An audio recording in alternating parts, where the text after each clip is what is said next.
Product आपला कशा पद्धतीने काम करतो, जवळजवळ हा किती प्रकारे काम करतो, 6 पद्धतीने काम करतो. हा स्टिकर म्हणून काम करतो. जर समजा तुम्ही पावसामध्ये काही गोष्ट फवारली बरोबर, तर ते पानाला चिकटून ठेवण्याचं पण काम करतं. स्प्रेडर म्हणून काम करतो, जिथं समजा 1 2 3 टिपके फक्त पानावरती पडतात बरोबर, तर ते स्प्रेड करायचं काम करतं. म्हणजे कमी औषधामध्ये सगळ्या गोष्टी व्यवस्थित भागू शकतं. हे अजून तुमच्या पानामध्ये मुरमुशीत पानाच्या खालच्या साईडला जी कीड आहे त्या कीडवरती पण आणायचं काम करतं.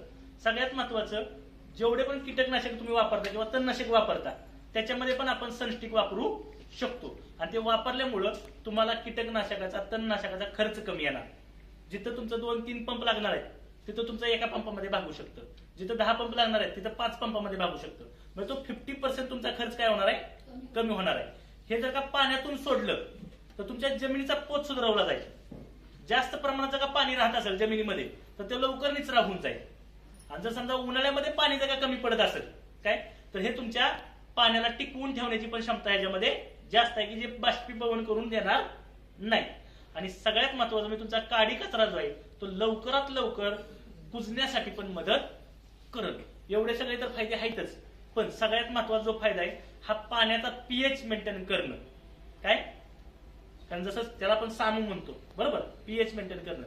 पाण्याचा पीएच मेंटेन केल्यानंतर तुमचं कीटकनाशक चांगलं काम करत. पण पीएच मेंटेन नसेल आणि कीटकनाशक सोडलं तर त्या लेवलला काम करणार नाही. तुमचं तणनाशक पण त्या लेवलला काम करणार नाही. म्हणून कधी कधी वापरल्यानंतर कळतं बघा लोकांना की बाबा ह्याचा फरकच तेवढ्या मोठ्या लेवलला पडला नाही बरोबर. तर आपलं हे वापरल्यामुळे काय होईल, लवकरात लवकर चांगला फरक येईल आणि खर्च पण कमी होईल.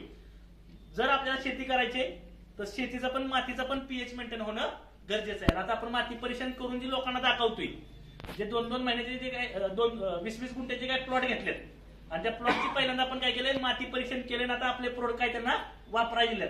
तर ज्यावेळेस ते पीक निघेल त्यावेळेस जे माती परीक्षण येईल त्यावेळेस आपण त्यामध्ये 3 महत्वाच्या गोष्टीमध्ये फरक पडलेला दाखवणार आहे. ईसी, ओसी आणि पीएच. ईसी म्हणजे काय, इलेक्ट्रॉनिक कंडक्शन बरोबर. ओसी म्हणजे ऑर्गेनिक कार्बन. हा जमिनीतला सगळ्यात जास्त वाढला पाहिजे. तर आपले बाकीचे काही प्रोडक्ट ऑर्गेनिक कार्बन पण वाढवायचं काम करतात, ईसी पण वाढवायचं काम करतात. आणि सगळ्यात महत्वाचा पीएच तुमचा किती झाला मातीचा हे पण आपण लोकांना दाखवून देणार आहे. तर ह्यानं खरंच पीएच मेंटेन होतो का नाही होत हे बघणं गरजेचं आहे. तर आपण पहिल्यांदा ह्याला काय करूया, प्रयोग करून बघूया. आता हे काय करूया, 5-5 ml आपण बरोबर काय करूया, बोरचं ग्लास मधलं लागणार ना पाणी सर, ग्लास मधलं बोरचं. हो बोरचं लागणार. त्या ग्लास मध्ये बघा पाणी. आता आपण हे पाणी कुठलं घेतोय तर बोरचं, विहिरीचं बरोबर. बऱ्यापैकी जी लोक शेतीमध्ये काम करतात ते पाणी आपण आणलेलं आहे. तर ह्याचा पीएच किती आहे ते आपण बघणार आहे.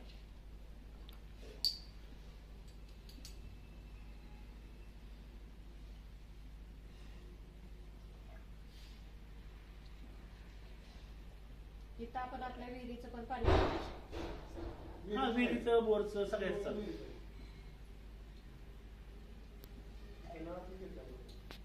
बघा आता दोन्ही पण समान भरल्यात बरोबर. आता ह्याच्यामध्ये आपण काय करणार आहे, त्या पाण्याचा पीएच किती आहे तो चेक करणार आहे.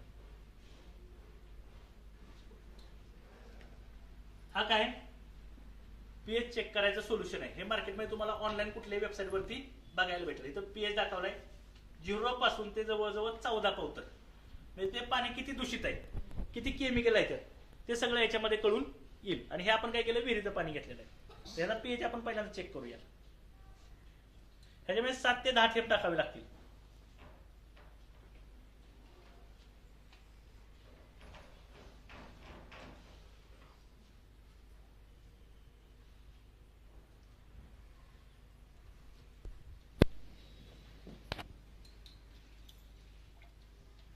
बरोबर. आता आपण ह्याचा पीएच चेक करूया किती आहे नक्की. बघा सर कसं दिसतोय, किती आहे सर, 9 ते 10च्या दरम्यान दिसतंय. हा मी हा जवळजवळ पीएच 9 आहे. ओके. आणि आपल्याला शेती करायला किती लागतो, 7च्या आतमध्ये. 6 ते 7 कमी पण नाही चालत आणि जास्त पण नाही चालत बरोबर. तर आता आपलं खरंच हे प्रोडक्ट सनस्टिक जे ते काम करतंय का,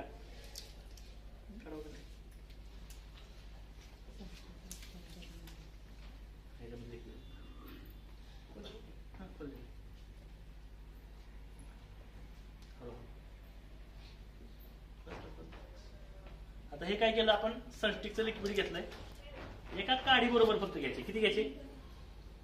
ही काडी दिसती तुम्हाला? एक टिपका पण घ्यायचा नाही. तर ही काडी आपण काय करणार, ह्यात टाकणार आहे.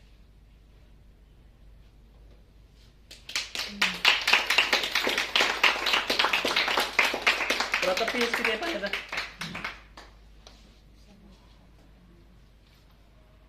बरोबर 7 वर आला.